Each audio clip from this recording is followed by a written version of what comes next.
Some people spend their entire lives afraid of losing something: money, power, status, possessions.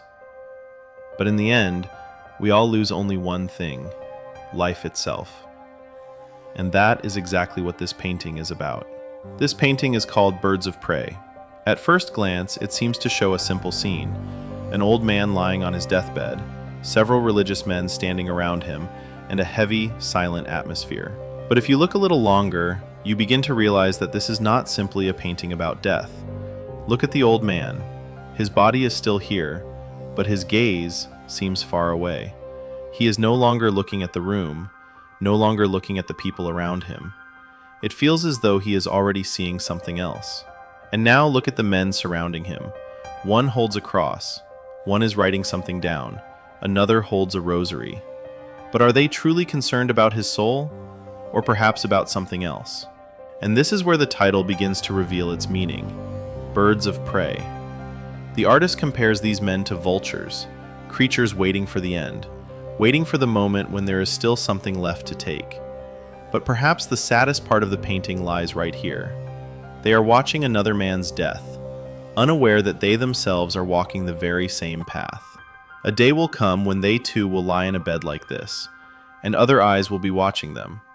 Perhaps the only difference is that today they are the spectators, and tomorrow they will become part of the same story. Look into his eyes. Fear? Regret?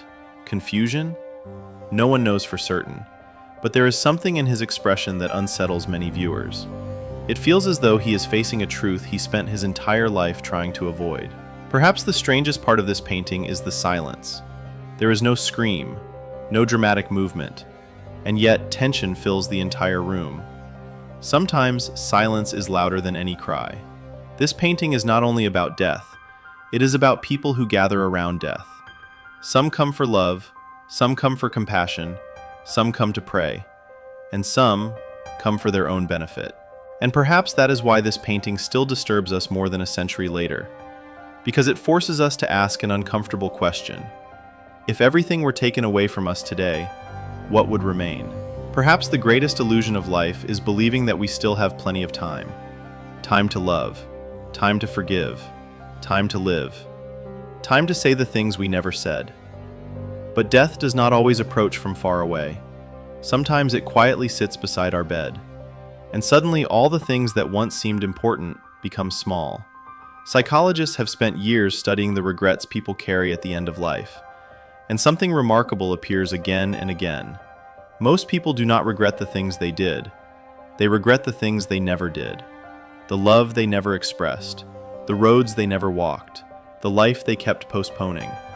And perhaps the face of this old man is a mirror reflecting our own hidden fears. Even today, birds of prey do not always have wings. Sometimes they are called greed, sometimes power, sometimes the fear of losing what we have. And sometimes they live inside us. Perhaps this painting is not about death at all. Perhaps it is about life, about the choices we make before that final moment arrives. Money, power, the approval of others, or a life that leaves behind less regret when it ends. And perhaps that is why we cannot easily look away from this painting.